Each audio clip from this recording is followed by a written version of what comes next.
Civil procedure code CPC और एक तीसरा कानून है क्रिमिनल प्रोसीजर कोड अपराध दंड संहिता।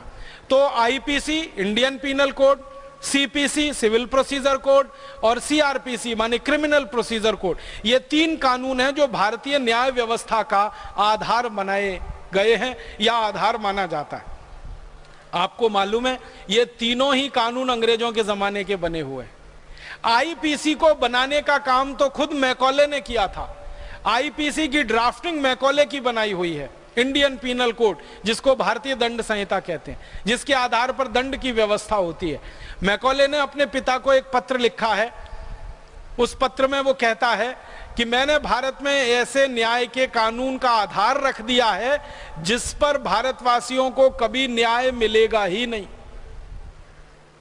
जिसके आधार पर भारतवासी कभी न्याय पा ही नहीं सकते। हमेशा इनके ऊपर अन्याय होगा और ये अच्छा ही होगा, क्योंकि गुलाम जिनको बनाया जाता है उन पर अन्याय ही किया जाता है, उनको न्याय नहीं दिया जाता। फिर जब ढूंढना शुरू किया हम लोगों ने तो पता चला ये आईपीसी नाम का कानून जो भारत में मैकॉले ने 1860 में लाया, ये कानून अंग्रेजों ने आयरलैंड में सबसे पहले बनाया था और लगाया था। आयरलैंड को अंग्रेजों ने गुलाम बना के रखा हुआ है 1000 साल से। तो आयरलैंड को गुलाम बनाकर रखने के लिए उन्होंने एक कानून बनाया, आयरिश पीनल कोड। उसी कानून को भारत में कह दिया इंडियन पीनल कोड। आप जानते हैं आयरलैंड लिखते हैं तो ए से नहीं लिखा जाता, आई से लिखा जाता है, IRELAND आयरलैंड।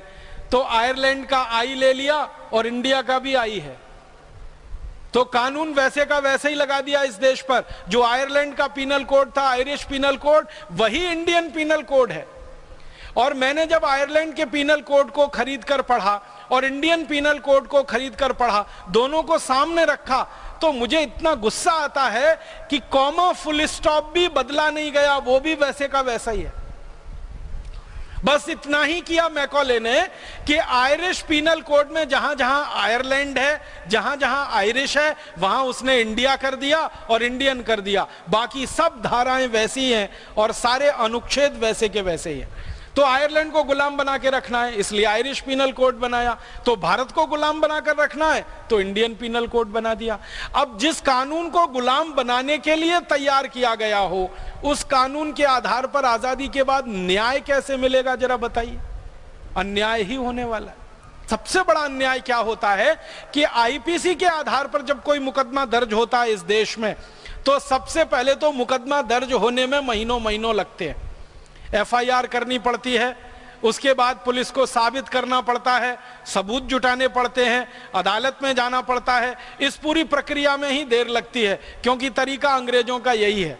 फिर वो मुकदमा दाखिल हो जाए तो फिर सुनवाई शुरू होती है। सुनवाई के लिए सबूत इकट्ठे किए जाते हैं। उन सबूतों के लिए अंग्रेजों के जमाने का एक कानून है इंडियन एविडेंस एक्ट, और वो सबूत जल्दी इकट्ठे हो नहीं पाते हैं। धीरे धीरे समय बढ़ता जाता है और एक मुकदमे को 4 साल, 5 साल, 10 साल, 15 साल, 20 साल, 25 साल, 30 साल, 35 साल समय निकल जाता है। मुकदमा दाखिल करने वाला मर जाता है, फिर उसके लड़के लड़कियां उस मुकदमे को लड़ते हैं, वो जवान होकर बूढ़े हो जाते हैं, तब भी मुकदमा चलता ही रहता है, चलता ही रहता है, चलता ही रहता है। उसमें कभी अंतिम फैसला नहीं आ पाता।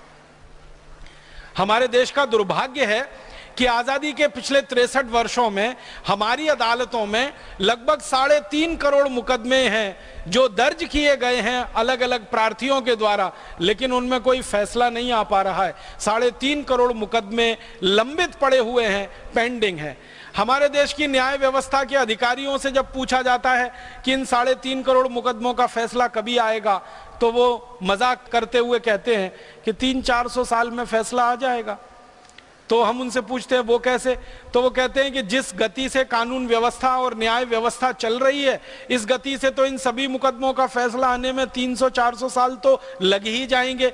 तो ना वादी जिंदा रहेगा ना प्रतिवादी जिंदा रहेगा। न्याय व्यवस्था को इससे कुछ लेना देना नहीं है कि वादी जिंदा है प्रतिवादी जिंदा है, उनको तो लेना देना है अंग्रेजों के बनाए गए कानून के आधार पर फैसला देने से।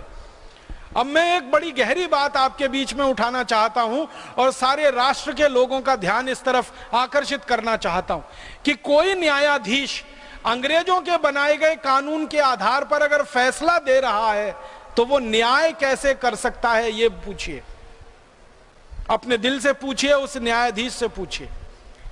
और न्यायाधीशों से जब जब मैंने ये पूछा है कि क्या आप न्याय देते हैं, तो वो कहते हैं ईमानदारी से हम न्याय नहीं दे पाते, हम तो मुकदमों का फैसला करते हैं। फैसला होना अलग बात है, न्याय देना बिल्कुल अलग बात है। आपको एक उदाहरण से समझाता हूं, फैसला क्या होता है और न्याय क्या होता है। मान लीजिए आपने किसी गाय को डंडे से पीटा, तो कानून के हिसाब से आपको जेल हो जाएगी। गाय को डंडे से पीटना भारत में अपराध है, जुर्म है, इसके लिए जेल हो जाती है। लेकिन उसी गाय को आपने गर्दन से काट दिया और उसके मांस की बोटी बोटी आपने बेच दी बाजार में, आपको कुछ नहीं होगा, क्योंकि कानून से वो न्याय सम्मत है। अब गाय को डंडे से मारो तो जेल हो जाती है, लेकिन गाय को गर्दन से काटकर उसके मांस की बोटी बोटी बेचो तो भारत सरकार करोड़ों रुपए की सब्सिडी देती है आपको। मैं अगर गौशाला खोलना चाहूं तो इस देश की कानून व्यवस्था के अनुसार मुझे बैंक से कर्ज नहीं मिल सकता, लेकिन गाय को कत्ल करने के लिए कत्ल खाना बनाना हो, उसके लिए बैंक करोड़ों रुपए कर्ज देने को तैयार है मुझे। आप सोचिए, मैं गौशाला बना के गाय का दूध बेचना चाहता हूं, बैंक के पास जाता हूं, मुझे कर्ज दे दो। बैंक कहती है हमारी योजना में गाय को कर्ज देने की व्यवस्था नहीं है। लेकिन उसी बैंक के पास में जाता हूं कि मुझे कत्ल खाना खोलना है और कर्ज दे दो, तो बैंक खुशी से कर्ज देती है।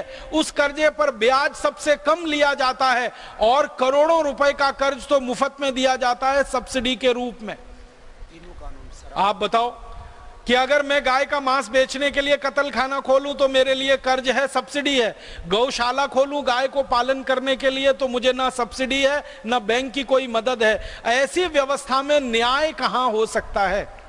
और एक उदाहरण दूं, किसी बच्चे को जन्म लेने से पहले अगर कोई मारे ना तो उसको गर्भपात कह के छोड़ देते हैं, लेकिन जन्म लेने के बाद मारे तो हत्या हो जाती है और 302 का मामला बनता है। बच्चे को जन्म से पहले गर्भ में मारा तो भी हत्या है, जन्म लेने के बाद मारा तो भी हत्या है। दोनों में सजा एक जैसी होनी चाहिए और वो फांसी ही होनी चाहिए। लेकिन जन्म से पहले मारो तो गर्भपात है और जन्म के बाद मारो तो हत्या है। इसलिए इस देश के लाखों लालची डॉक्टर करोड़ों बेटियों को गर्भ में ही मार डालते हैं, क्योंकि गर्भ में मार देने से उनको फांसी नहीं होती है। गर्भ के बाहर मारेंगे तो फांसी होने की संभावना है।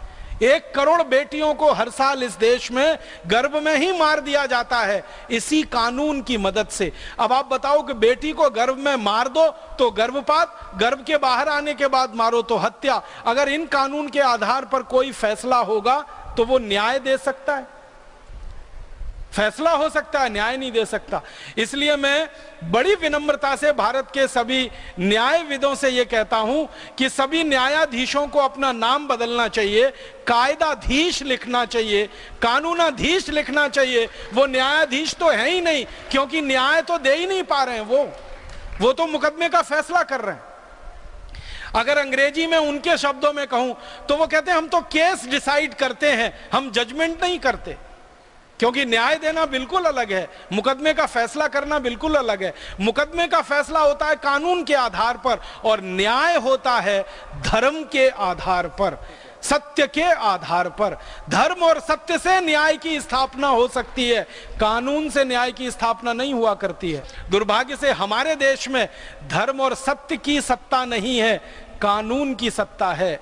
लॉ एंड ऑर्डर की बात होती है, धर्म और न्याय की बात नहीं होती, सत्य की बात नहीं होती। तो ये अंग्रेज छोड़कर चले गए पूरी कानून व्यवस्था को, और वही ढो रहे हैं हम आजादी के 63 साल के बाद। दोस्तों, सबसे पहले तो चैनल सब्सक्राइब करें, फिर लाइक, कमेंट और शेयर करें। और हाँ, हमारा एंड्रॉयड ऐप डाउनलोड करना ना भूलें।